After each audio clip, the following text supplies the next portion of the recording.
Olá, gente, muito bom dia. Mais edição do nosso De Olho na Notícia, chegando com muito mais informações para você, como sempre, às 11h45, encontro marcado com a informação e as principais notícias para você. Não esqueça, sempre no YouTube, Líder A Grandona, pelo Grupo J. Sidney de Comunicação. Bom, e a gente já começa a semana ainda trazendo resquícios da última visita do governador Jerônimo Rodrigues à região de Irecê, quando houve inauguração, né, do anel viário de Irecê, quando houve também inauguração da escola Marcelino Rosa, além de outras ações. Também a visita do governador foi, junto com ela, a grande expectativa por parte dos munícipes, dos diversos municípios que formam o Platô de Irecê. Afinal de contas, quando você tem uma visita do governador, também há ali uma expectativa para novos pedidos, solicitações e atender às demandas da população. E nesta última vez, nessa última oportunidade, quando o governador da Bahia esteve na cidade de Irecê, houve cobrança também com relação à recuperação das BAs 800 e 801, ligando Irecê a Umbuzeiro, Itapecuru, Fazenda Nova e Angical, que foi mais uma vez pauta de questionamento de todos aqueles cidadãos que moram exatamente dentro deste perímetro. Bom, mais uma vez também, não houve uma resposta que trouxesse, assim, uma grande esperança de curto espaço de tempo. Na oportunidade, o governador deixou bem claro que está ciente que vai resolver a questão, porém, ele tem que fazer as contas primeiro, para de repente não falar que vai realizar uma obra e não ter ali recursos financeiros para poder colocar em prática essa resolução do problema. A questão é que a partir do momento em que o governador diz, olha, eu vou ver se eu tenho dinheiro em caixa, primeiro, porque eu não sei se eu posso prometer o que eu não posso cumprir.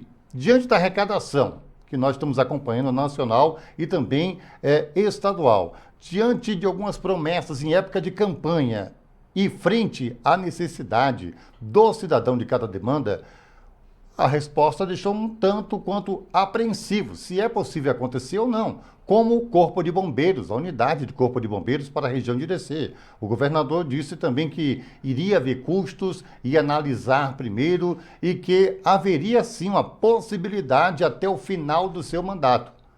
Aí a gente se pergunta, será que teremos como controlar e evitar qualquer tipo de incêndio até o final do mandato dele? Será que conseguimos evitar acidentes graves nas regiões, nas estradas que cortam a nossa região de Irecê? Porque ali precisamos da presença do Corpo de Bombeiros, com alicate hidráulico, com instrumentos que podem ser o fiel da balança para salvar vidas. E o governador diz, olha, com relação a isso também eu estou ciente, porém, eu vou ver se eu tenho um caixa. Qual a dificuldade financeira hoje do governo do estado diante das demandas da população? E nesse caminho também é bom questionarmos o que é prioridade. Já que não está com tanto dinheiro, tem muito para fazer, o que é classificado como prioridade para o governador? E diante dessa pergunta, mais uma vez, o governador parece que não ficou muito contente com a repetição dessa pergunta e ele respondeu da seguinte forma, vamos ouvir.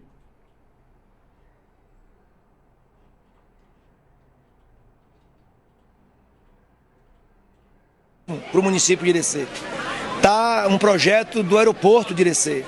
E esses dois projetos para essas duas comunidades estão... Eu me comprometi há um mês atrás, quando vim entregar a maternidade e o hospital. Então, vão sair as duas. Eu só estou fazendo conta para que o dinheiro, quando eu iniciar, dar ordem de serviço, a estrada não seja paralisada por falta de recurso. Porque eu falei tão claro, eu anunciei durante a maternidade, eu fui tão claro no parque de exposição que a estrada sairá. Eu só estou aguardando para não dar uma ordem de serviço e depois não ter o recurso suficiente e ser taxado de meia boca, meia estrada. Eu não vou tratar a política pública dessa forma. Tá, então, pelo que você pôde acompanhar, né? Aliás, eu vou pedir ao Alain que ele coloque novamente a imagem sem áudio, pelo semblante do governador, porque ele parece estar um pouco irritado. Ele se irrita quando os questionamentos são repetidos, quando há uma repetida reclamação ou cobrança que ainda não foi atendida. E aí a gente fica meio preocupado, né? De repente, o governador esqueceu do tamanho da sua responsabilidade e da importância da demanda da população que solicita ali com certa urgência. Essas estradas são motivos de reclamações constantes, também risco de acidente iminente, e a gente, por mais que o governador parece que demonstra ser um pouco irritado com a pergunta, mas é uma necessidade. E todo governante sabe que o posto que ele ocupa, né, um posto que ele ocupa, tem por necessidade passar por situações como esta, porque é para atender a população nas suas prioridades e suas demandas. A gente segue com o nosso De Olho na Notícia, trazendo muito mais informações para você, notícias importantes e sempre trazendo o lado da notícia, que é de reflexão, reflexão acima de tudo. Como também uma notícia que ganhou os meios de comunicação, seja televisão, rádio, internet, portais de notícia, exatamente sobre uma mãe que agrediu ao seu filho, e isso foi resultado de uma outra agressão. A começar, a gente pode perceber nas imagens o momento em que vizinhos adentram a casa dessa mãe, né, correndo para salvar uma criança, a própria filha desta mulher. Essa mulher bateu nessa criança, agrediu a própria filha, deixando marcas visíveis a ponto de causar uma fratura no braço dessa criança. Diante do grau de violência que foi altíssimo, o que é que aconteceu? Aconteceu que os vizinhos, né, no instinto de proteção, de salvar aquela criança, de prestar socorro, invadiram a casa e ainda registraram na polícia uma denúncia. Bom, até esse momento já é de causar revolta. Claro, não dá para você admitir, você que tem um filho, mesmo que você não tenha um filho, que você não seja mãe, mas o tamanho da covardia em que foi praticada contra esta criança indefesa diante de um adulto e o grau de violência, a ponto ainda de ela responder aos vizinhos dentro da casa dela, quando invadiram, que ninguém tinha nada a ver com isso, que ninguém sabe dos problemas dela. Como se bater e agredir essa criança fosse a solução. Nós temos sempre que trazer os lados que envolvem a notícia. É muito difícil acreditar que na maioria de casos como este, a mãe não esteja, aliás, que ela esteja fora de sua sanidade. Ela precisa de um médico urgentemente, resolver as questões dela e ficar distante de uma criança ou de uma outra pessoa indefesa que ela possa descontar os problemas dela. Não é uma pessoa normal que faz isso. E eu não sei qual o nível de estresse, qual o problema psicológico dessa mulher. Não é passar pano para isso, mas é um caso a ser tratado separadamente, porque senão a criança pode se tornar vítima mais vezes. Porque em muitos casos como este, a sociedade instintivamente julga como mau caráter, como isso, aquilo, sem se aprofundar. É o que acontece com mães que têm depressão pós-parto.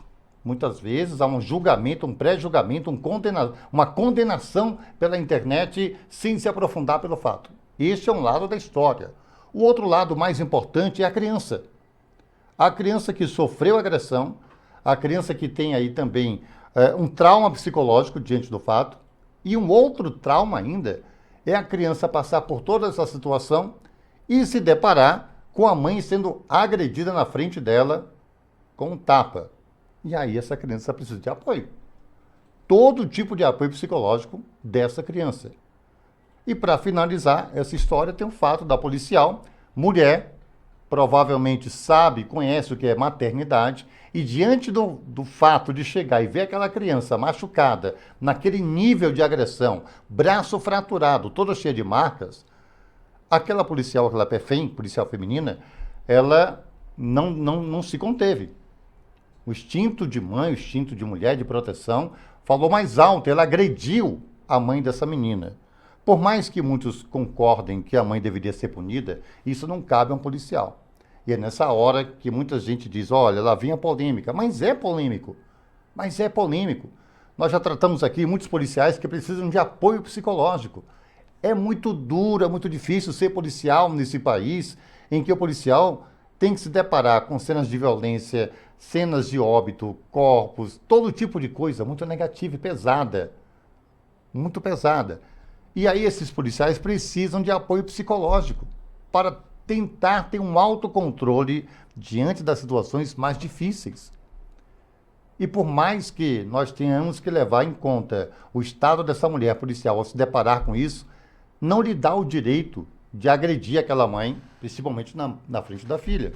Então são 3 casos de alta violência em que todos saem perdendo e que a justiça precisa tomar a frente deste caso. Tanto com a mãe agressora, como a policial descontrolada, precisa de um apoio, precisa receber um novo treinamento, ter um acompanhamento, porque realmente não é fácil. E, primeiramente, a criança, que passou por tudo isso e ainda deve ter sequelas. É um fato que, infelizmente, trata-se de violência familiar e não é algo raro a acontecer no nosso dia a dia, nos diferentes lares. Seguindo, então, daqui a pouquinho tem Jornal do Meio-Dia, com J. Sidney, Sandra Moreno, Ezequias Dourado, a Jailza, com muito mais informações e você interagindo com a gente, Infelizmente, fim de semana, né, o último fim de semana, dia 27, 28, sábado, domingo, foi marcado por acidentes nas estradas, violência gratuita.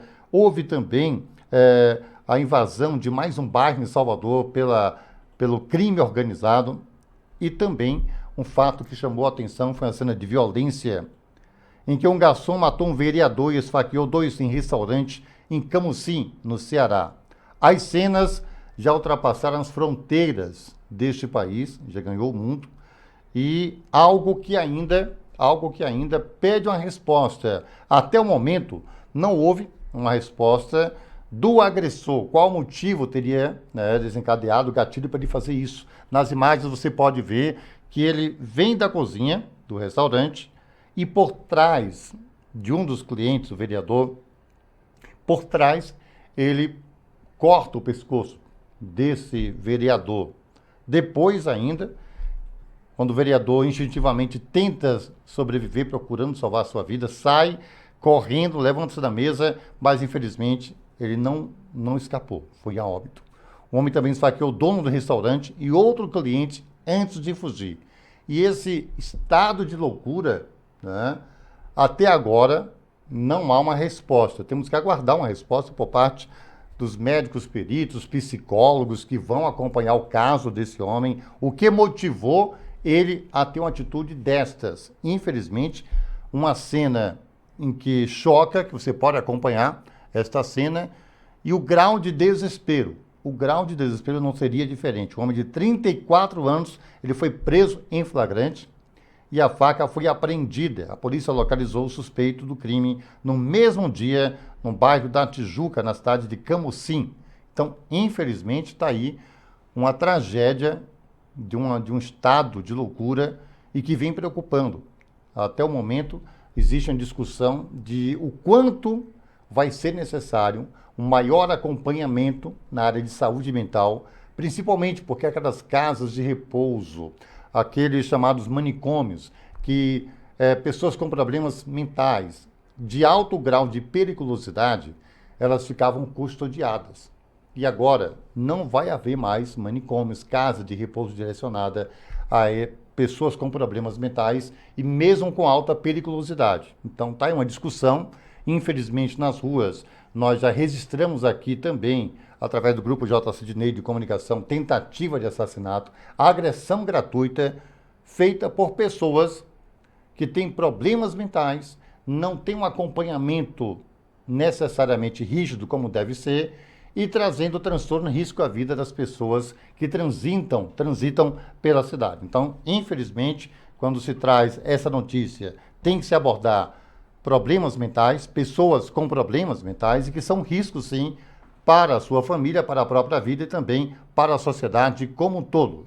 Daqui a pouquinho tem Jornal do Meio-Dia pela sua IDC Líder FM. Você já sabe, pode baixar também o aplicativo Grupo J. Sidney de Comunicação. Fique à vontade e interaja, traga aí o problema da sua localidade, da sua cidade.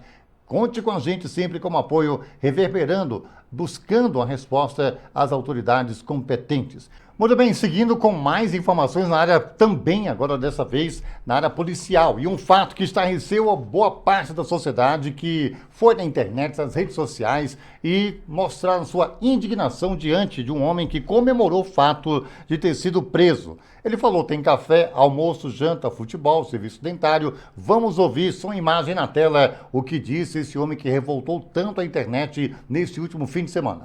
Lá entra o almoço, tomo um café primeiro, almoço, tem o café da tarde e a janta na rua eu passo fome. Tem a parte do futebol, tem a parte do lazer, se quiser estudar, você estuda. Na rua eu não tô fazendo isso, eu tô acabando com a minha vida, melhor ficar preso. Se tinha uma dor de dente, tem dentista, um psicólogo tem, na rua eu não vou atrás disso. É muito melhor ficar preso. Muito bem, olha... É de indignar, sim, para aqueles que defendem uma vida honesta, trabalhadora, porém, partindo do princípio em que ele fala isso de uma maneira cômica, cínica para alguns, né? Como é que a pessoa comete um crime e vai preso, que deve ser algo de tristeza, ser punido, deveria ser algo de reflexão para não cometer mais erros, e de repente esse homem coloca isso como um prêmio para a dura realidade da vida e social desse país. São pessoas que passam fome, sede, não tem onde morar, passam chuva, e pessoas que não têm oportunidade de trabalhar, porque dificilmente terão oportunidade de um emprego ou até de uma ação de trabalho, porque tem antecedentes criminais, porque ele já foi maculado, já foi completamente maculado na sua possibilidade de abrir janelas através da sua força de trabalho, e que pessoas que vivem em grande grau de miséria, muitas vezes, para quem passa frio, fome, sede, é recriminado, sofre violência nas ruas, é impressionante como existem pessoas que vivem nesse nível e que comemoram que têm um teto, 3 alimentações ao dia, mesmo que presos, sofrendo também a pressão dos próprios presidiários. Então é como se alguém comemorasse que está no inferno. Agora, para alguém comemorar, viver enclausulado, preso, sem direito à liberdade, mas só em não estar passando fome, que tem um médico ali para atender em caso de dor, enquanto os moradores de rua não são nem sempre atendidos, porque ao ser atendido, olha, está cheirando mal, eu não quero essa pessoa, se livra logo dela. Então, existe um quadro social que traz à baila. Não adianta nós tentarmos ver de que, olha, o cara está tão acostumado que comemora, está preso na boa vida. Só quem está preso é que sabe o que é boa vida. E a partir do momento em que você acredita que estar preso é uma boa vida, deve sim ser classificado para uma boa vida. Para quem não tem teto, como ele falou, né? Tem café, almoço e janta. Para quem não tem isso e morre de fome, o presídio parece um paraíso.